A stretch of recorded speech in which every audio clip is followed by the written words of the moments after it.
우리 하나님께 영광의 박수 또 함께 올려드리겠습니다. 성가대는 우리에게 찬양을 해주는 게 아니죠. 하나님께 우리를 대신하여 대표하여서 찬양을 올려드리는 것이고요. 성가대 찬양을 들으시면서 나도 하나님께 같은 마음으로 찬양한다라는 그런 마음 가지시기 바랍니다. 오늘 우리가 함께 들으시며 묵상하실 하나님 말씀은 에베소서 3장 1절로 13절의 말씀입니다. 제가 가지고 있는 성경에서는 신약 312페이지에 있습니다. 에베소서 3장 1절로 13절의 말씀, 우리 함께 보도록 하겠습니다.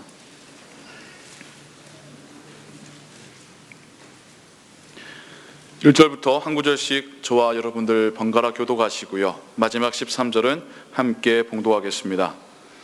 이러함으로 그리스도 예수의 일로 너희 이방을 위하여 갇힌 자 된 나 바울은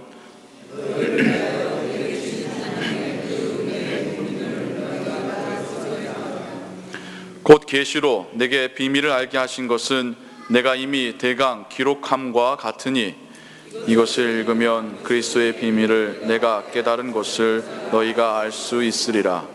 이제 그의 거룩한 사도들과 선지자들에게 성령으로 나타나신 것 같이 다른 세대에서는 사람의 아들들에게 알게 하지 아니하셨으니 이는 이방인들이 복음으로 말미암아 그리스도 예수 안에서 함께 후사가 되고 함께 지체가 되고 함께 약속에 참여하는 자가 됨이라. 이 복음을 위하여 그의 능력이 역사하시는 대로 내게 주신 하나님의 은혜의 선물을 따라 내가 일꾼이 되었노라. 모든 성도 중에 지극히 작은 자보다 더 작은 나에게 이 은혜를 주신 것은 측량할 수 없는 그리스도의 풍성을 이방인에게 전하게 하시고 영원부터 만물을 창조하신 하나님 속에 감추었던 비밀의 경륜이 어떠한 것을 드러내게 하려 하심이라. 이는 이제 교회로 말미암아 하늘에서 정사와 권세들에게 하나님의 각종 지혜를 알게 하려 하심이니 곧 영원부터 우리 주 그리스도 예수 안에서 예정하신 뜻대로 하신 것이라. 우리가 그 안에서 그를 믿음으로 말미암아 담대함과 하나님께 당당히 나아감을 얻느니라.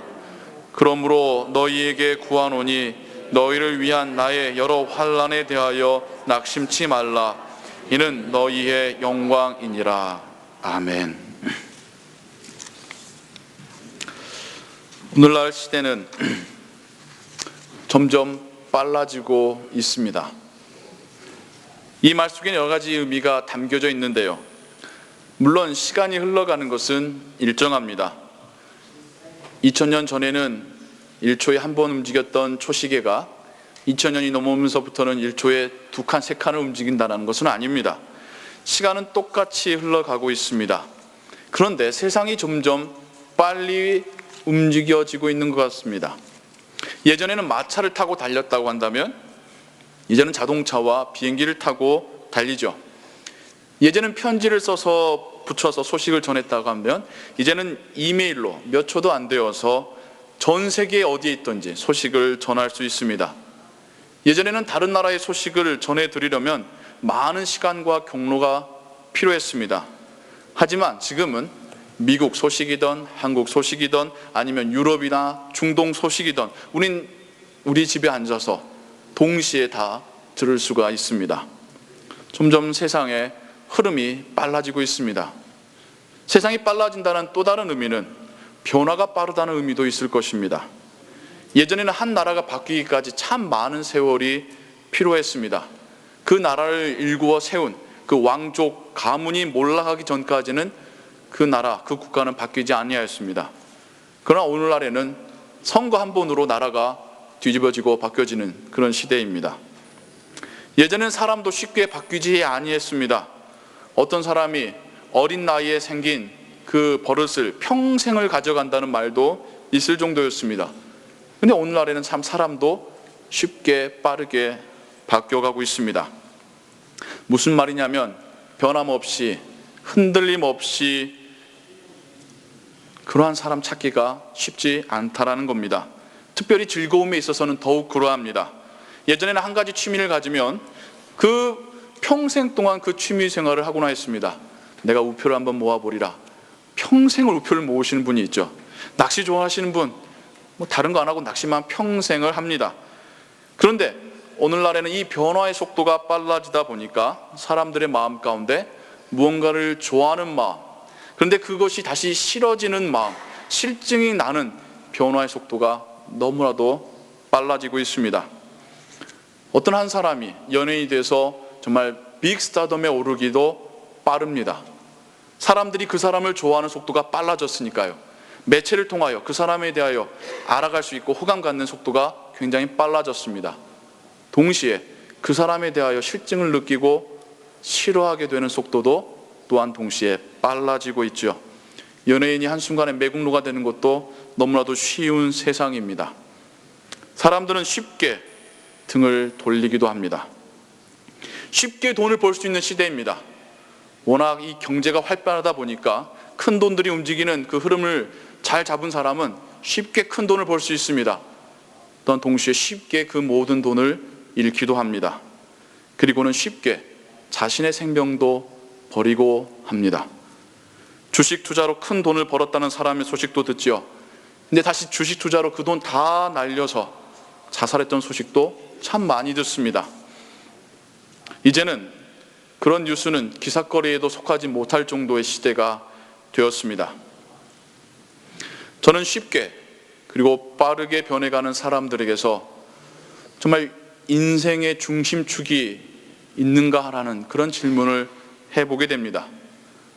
무슨 말이냐면 일관되게 바라보며 걸어갈 그 인생의 목표가 무엇이냐라는 그런 질문입니다. 나의 인생을 통하여서 바라보는 목표가 흔들리지 않았다고 한다면 걸어가는 도중에 왜 그렇게 쉽게 바뀌고 쉽게 변하는 것일까요? 또한 다르게 표현해서 정말 자신에게 중요한 것이 확고하다면 외부적인 요소에 의하여서 왜 그렇게 쉽게 흔들리고 포기하고 낙심하고 마음이 바뀌는 것일까요? 갈대가 바람에 흔들리는 모습을 상상해 보십시오. 갈대가 왜 흔들립니까? 그 안이 비어있기 때문이죠. 굵은 나무 줄기를 한번 생각해 보십시오. 바람에 나뭇잎은 흔들릴지언정 줄기가 흔들리진 않습니다. 속이 꽉 차 있기 때문이죠. 오늘 우리는 성경 안에서 그 속이 꽉 차 있는 한 사람을 보았습니다. 그래서 외부적인 영향에 의하여서 그 마음의 평안과 기쁨이 그 인생에 정말 바라보는 그 목표가 흔들리지 아니하는 그런 한 사람을 보았습니다. 그에게 있는 평안은 외부적인 여건, 어디에서 자르는지, 무엇을 먹는지, 어떤 옷을 입는지에 대해서 결정되는 것이 아니라 그 마음 가운데서부터 우러나오고 있다는 것을 우리가 함께 보았습니다. 그가 바로 사도 바울입니다. 바울은 지금 감옥에 갇혀 있습니다. 감옥도 보통 감옥이 아닙니다. 악랄하기로 소문난 그런 감옥입니다. 간수들은 잔혹합니다. 햇빛조차 들어오지 않는 그곳에서, 음식도 제대로 먹을 수 없는 그곳에서, 자기를 사랑하는 사람들과 만날 수 없는 그곳에서 바울은 편지를 쓰고 있습니다. 저 멀리 에베소에 있는 교우들 향하여 편지 쓰고 있습니다. 자기가 언제 처형당할지도 모르는 그러한 정말 어찌 보면 두렵고 어찌 보면 너무나도 불안한 그런 상황 속에서 편지를 쓰고 있습니다. 더 놀라운 것은 그 편지를 쓰는 바울이 가슴 벅차 오르는 감동으로 말을 잇지를 못하고 있더라는 것입니다. 무슨 말이냐면요, 한번 1절을 같이 보시겠습니까? 바울이 편지를 써가면서 이렇게 말을 해갑니다. 이러므로 그리스도 예수의 일로 너희 이방을 위하여 갇힌 자 된 나 바울은 한글 성경이 참 재미있게 잘 표현했습니다. 무슨 말이냐면요, 이 1절의 문장이 이게 갑자기 끊어졌다는 소리입니다. 주어가 시작됐는데 목적어 동사가 빠졌습니다. 다른 이야기가 2절부터 나옵니다. 그러면 1절에서 나 바울은이 주어라고 한다면 이 바울이 뭘 하겠다고 하는 주어 동사가 어디에 나오냐면 14절 15절에 나옵니다. 어떻게 되냐면 이러함으로 내가 하늘과 땅에 있는 각 족속에게 이름을 주신 아버지 앞에 무릎을 꿇고 비노니, 1절과 15절이 하나의 문장으로 연결이 되는 겁니다. 나 바울은 하나님 아버지께 무릎 꿇고 비노니라는 말을 바울은 지금 하려고 했던 것이죠. 그런데 주어를 말하고 나에 대해서 말한 바울이 갑자기 가슴에서 벅차오르는 감동을 느낍니다. 도저히 여기서 말하지 않고는 넘어갈 수 없는 자신의 이야기를 우리에게 쏟아내며 이야기하기 시작하는 것입니다. 이방을 위하여 갇힌 자 된 나 바울은, 이방을 위하여 갇힌 나 바울은이란 말을 하는 그 바울의 마음 가운데서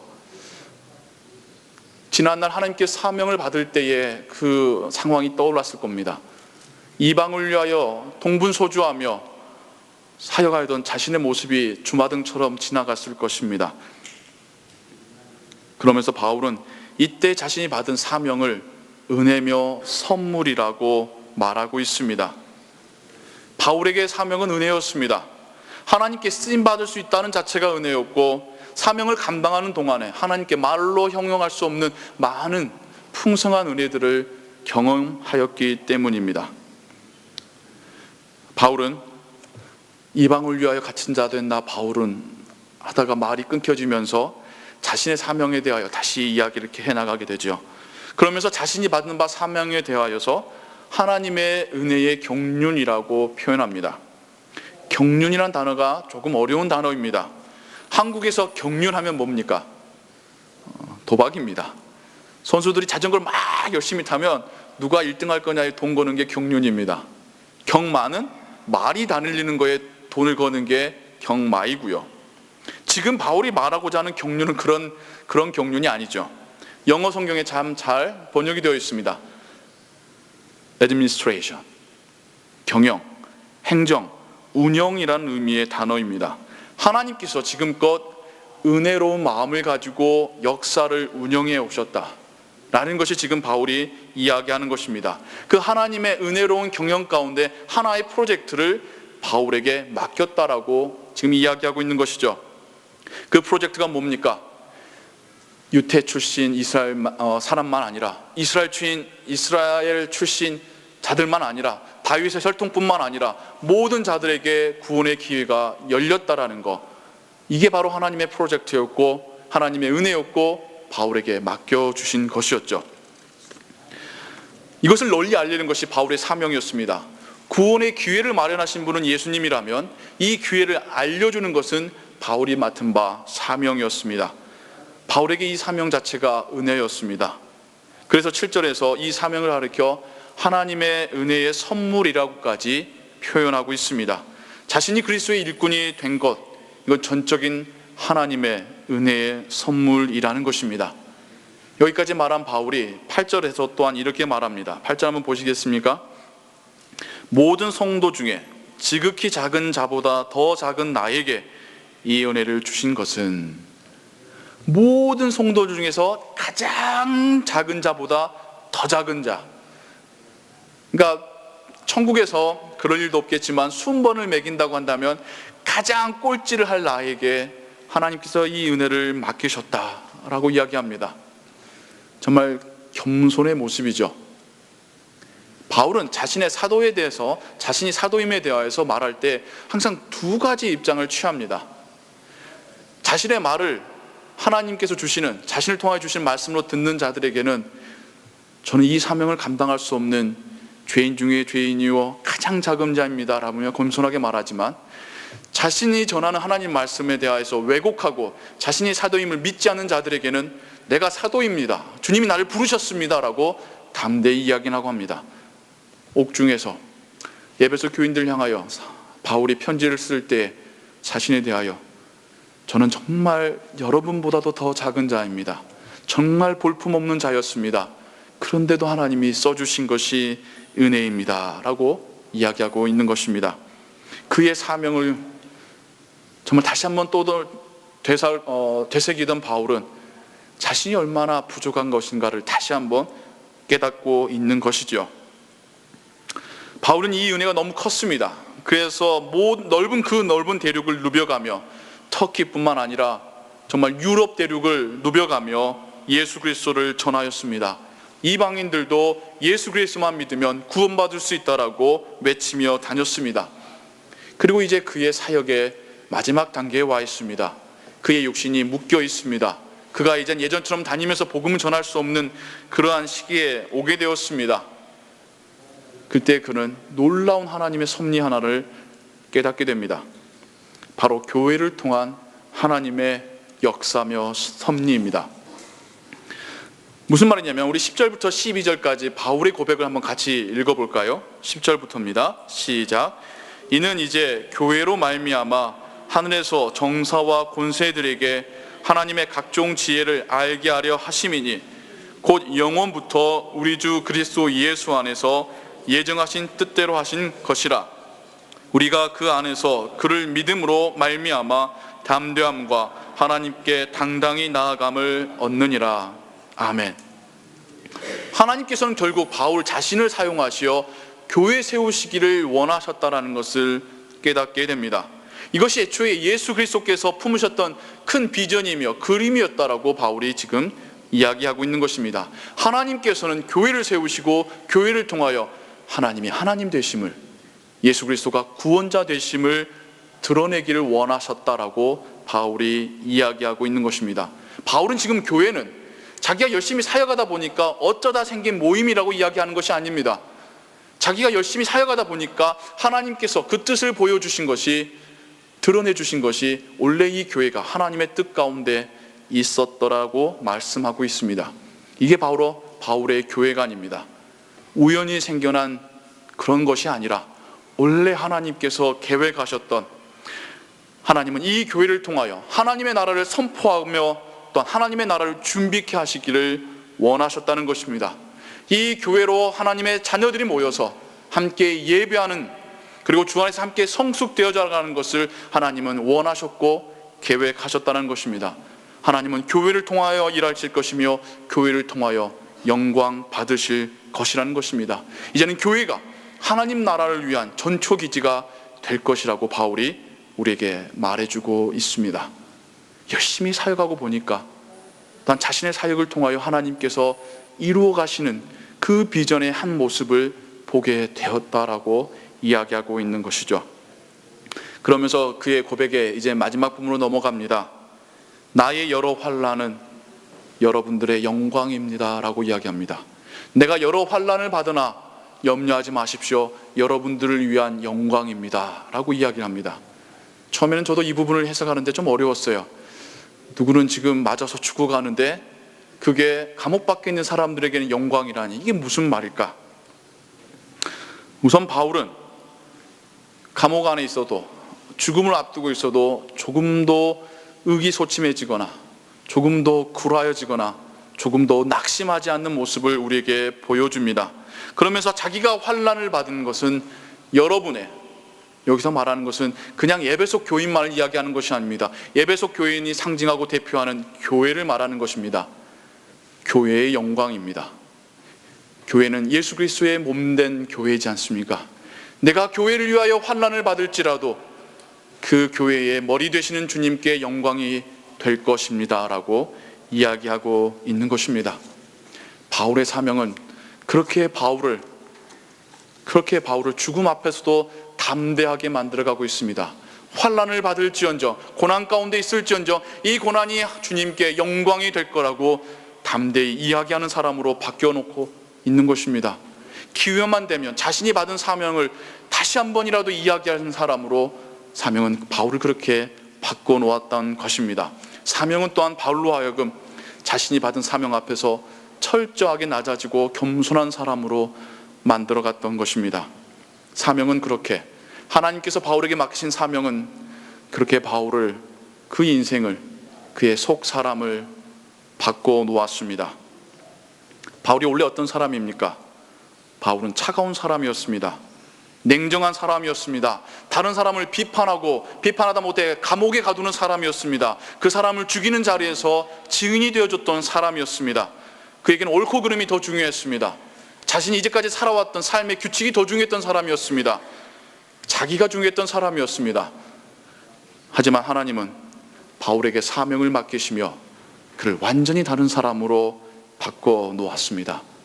옥에 갇혔지만 그 마음 가운데 평안과 기쁨이 넘치는 사람이 되게 하셨습니다. 그 사명으로 인하여 낮아지고 겸손한 사람이 되게 하셨습니다. 고난 앞에서도 교회를 위하여 영광된 죽음 되길 바라는 자로 바꾸어 놓으셨습니다.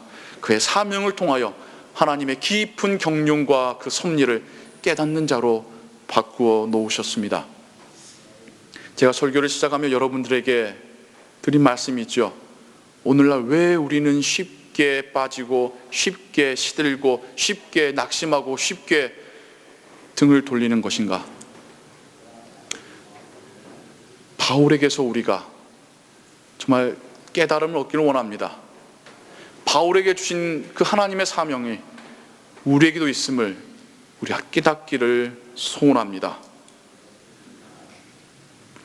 우리의 생각과 관심과 모든 노력을 송두리째 빼앗아갈 정도의 그런 여러분의 관심사와 사명과 인생의 목표가 있습니까? 우린 너무 고상하게 주님을 믿고 있지는 않습니까? 일주일에 고상하게 살다가 또한 주일날 되면 하나님께 약속했기 때문에 와서 고상하게 예배드리고 다시 고상하게 나의 또 삶터로 내가 일할 곳으로 내가 관심 가는 곳으로 우린 다시 돌아가고 있지는 않습니까? 너무 점잖게 교회 다니고 있지는 않습니까? 비정상적인 열심을 가지자는 말을 하는 것이 아닙니다. 교회를 위해서 가정을 내팽개치라고 말씀드리는 것이 아닙니다. 우리 가슴 속에 우리를 흔들리지 않게 붙잡을 수 있는 진정한 평안과 기쁨을 줄 수 있는 사명이 있느냐는 것을 여러분에게 묻고 있는 것입니다. 단지 내가 하나님을 알고 주님을 믿는다는 것 자체만으로 만족해하고 있지는 않는지 우리 자신에게 물어보자는 것입니다. 나에게 사명이 있습니까?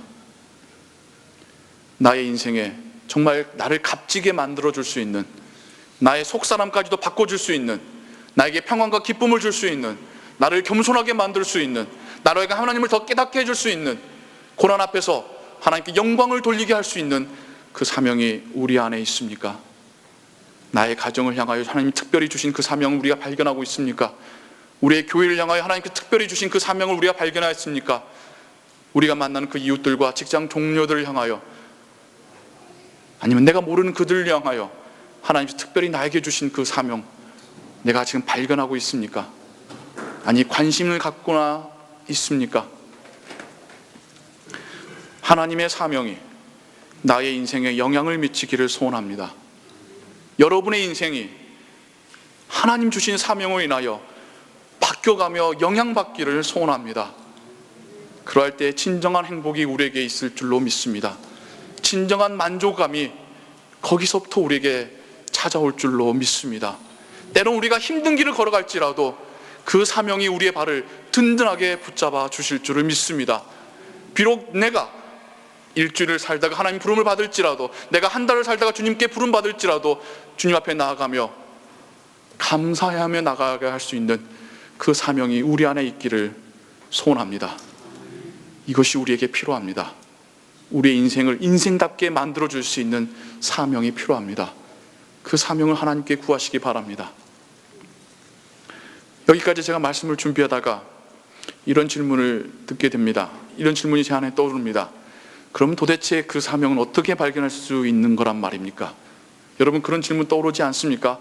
사명이 있어야 됩니다라고 외치는 제 이야기를 들으면서, 그럼 도대체 그 사명은 어떻게 발견하는 겁니까? 바울은 길 가다가, 그것도 나쁜 짓 하러 길 가다가 하나님께서 빛 가운데서 말씀해 주셨다는데 나한테는 언제 말씀해 주시려는 겁니까? 여러분, 그런 질문 들지 않습니까? 이렇게 한번 생각해 보십시오. 여러분들의 어린 정말 귀한 자녀들이 있습니다. 그 자녀에게 무궁무진한 가능성이 있고 재능이 있습니다. 여러분, 어떻게 발견하도록 도와주시겠습니까? 어느 날 갑자기 아이가 엄마한테 와서, 엄마, 저 바이올린에 재능 있는 것 같아요. 저 이제부터 바이올린 하겠습니다. 악기 사주세요. 라고 말하는 아이가 있습니까? 방 안에서만 틀어박혀 놀고 있는 그 아이가 자신의 재능을 발견할 기회가 있습니까? 없죠. 아이에게 많은 경험을 해 주셔야 합니다. 놀게도 해 주셔야 됩니다. 여러 가지 악기도 한번 다뤄보게 해 주셔야 됩니다. 아이가 뭐에 더 좋아하고 반응하고 익숙하게 빨리 배우는지 부모님들이 여러 가지 경험을 하게끔 기회해 주시면서 발견했을 때에는 이제 거기에 집중적으로 도와주시고 투자해 주셔야 됩니다. 그래야지 아이의 재능을 발견하고 그 재능을 키워주는 것일 겁니다. 하나님이 우리를 보실 때도 마찬가지입니다. 일주일에 한번 고상하게 예배드리고 가실 때에는 하나님께서 여러분에게 맡겨주실 사명 발견할 수 없습니다. 하나님께서 우리를 위하여 예배 놓으신 이 교회에서 여러 경험들을 하면서 나의 사명을 발견할 수 있는 겁니다. 나와 다른 사람들과 부딪혀가고 때로는 생각이 달라서 대화하고 때로는 위로하고 격려하고 때로는 한마음의 기쁨이 돼서 일하는 그런 많은 경험들을 통하여 함께 예배하는 그 자리를 통하여 함께 하나님 말씀을 공부하는 그 자리를 통하여 함께 합심하여 기도하는 그 기도의 자리를 통하여 하나님께서 우리에게 주시는 사명들을 우리가 발견해 가게 되는 것입니다. 주 앞에 나올 기회도 없으면 사명을 발견할 기회도 없습니다. 여러분, 주님 앞에 나와 교회의 모임에 나오는 그런 열심을 가지시기를 주님의 이름으로 축원합니다. 이런 결심을 좀 하시면 좋겠다라고 제가 제안을 드리고 싶습니다. 제가 2주 전에 하루에 한 가지씩 선한 일을 해보자 라고 제안을 드렸듯이 일주일에 한 번은, 주일 말고 주중에요, 일주일에 한 번은 내가 정기적으로 교회든 교회 모임이든 참여하려는 그런 결단을 해보시기 바랍니다. 나오지 아니하시고는, 모임에 참여하지 아니하시고는 하나님을 알 수 없습니다. 하나님의 은혜를 경험할 수가 없습니다. 하나님이 나에게 특별히 맡기신 그 사명을 발견할 수 없습니다. 교회에 많은 모임들을 만들어 놓은 이유가 바로 그겁니다. 예배만으로 만족하지 아니하고 새벽교대를 준비하고 제자훈련을 열고 또한 금요 성경 공부를 열고 또한 우리 여자분들 어머니들을 위하여 어머니 성경 공부를 준비하고 뿐만 아니죠, 구역 모임을 준비하고 또한 교회에서 뭘 같이 준비합시다, 또한 전화 드려가고 여러 가지 집회를 준비하고, 이게 여러분들의 재능, 다른 말로 하자면 여러분들의 사명을 발견하도록 도와드리기 위하여서 교회가 지금 노력하고 있는 것입니다. 여러분, 하나님 앞으로 한 번 더 나오시기 바랍니다. 하나님을 더 만나러 한 번 더 나오십시오. 하나님의 말씀을 들으러 한 번 더 나오십시오. 하나님께 기도하러 한 번 더 나오십시오. 여러분 안에, 공허했던 여러분 안에 하나님 주시는 사명과 은혜로 채워지는 것을 경험하게 되실 것입니다. 우리는 받은 바 사명으로 인하여 든든하게 세워져 가는 사람들입니다. 우리는 받은 바 사명으로 인하여 기쁨과 평안을 잃지 않는 사람들입니다. 우리는 받은 바 사명을 감당할 때에 겸손해질 수밖에 없는 사람들입니다. 우리의 가정을 향하여, 우리의 교회를 향하여, 우리가 일하고 있는 그 지역사회와 그 직장을 향하여, 혹은 우리가 가보지도 않은 저 선교지를 향하여 하나님께서 우리에게 주실, 우리 위해 예배 놓으신 그 사명 발견하시기를 주님의 이름으로 축원합니다. 그 사명 위에 살아갈 때에 천국의 평안과 기쁨이 우리에게 넘쳐나게 될 것을 주님의 이름으로 축원하며 믿으시기 바랍니다. 기도하겠습니다. 사랑과 은혜 하나님 아버지, 감사합니다. 에베소 교인들을 향하여 편지를 쓰던 바울은 자신이 받았던 바 사명에 대하여 이야기하던 중 벅차오르는 감격을 느끼게 됩니다. 편지를 중단하고 자신이 받은 바 사명을 이야기하며 자신의 겸손함을 나타내며 또한 교회를 통한 하나님의 섭리를 증거합니다. 그 교회에 위하여 환난을 받을 때에 그것이 주님께 영광이 된다면 기쁘다라고 고백하는 그 모습을 우리가 오늘 함께 보았습니다. 정말 그 안에 사명을 통한 은혜로 꽉 차 있는 바울을 보며 아버지, 우리도 하나님께 기도합니다. 우리에게도 하나님이 예비하신, 하나님 준비하신 사명이 있을 줄로 믿습니다. 그 사명 우리가 발견하게 하여 주시옵소서. 이제 그 사명 붙잡고 살아가게 하여 주시옵소서. 그 사명으로 인하여 우리의 인생이 값져지게 하시옵소서. 보람된 인생 되게 하시옵소서. 성숙되어지는 인생 되게 하여 주시옵소서. 그 사명 발견하기 위하여 우리 교회의 여러 가지 모임에 나오기에 힘쓰는 우리가 되게 하여 주시옵소서. 주 앞에 나왔을 때에 말씀 들으러, 기도하러, 찬양하러, 봉사하러 나왔을 때에 아버지 우리에게 한량없는 은혜를 부어 주시옵소서. 예수 그리스도의 이름으로 기도하옵나이다. 아멘.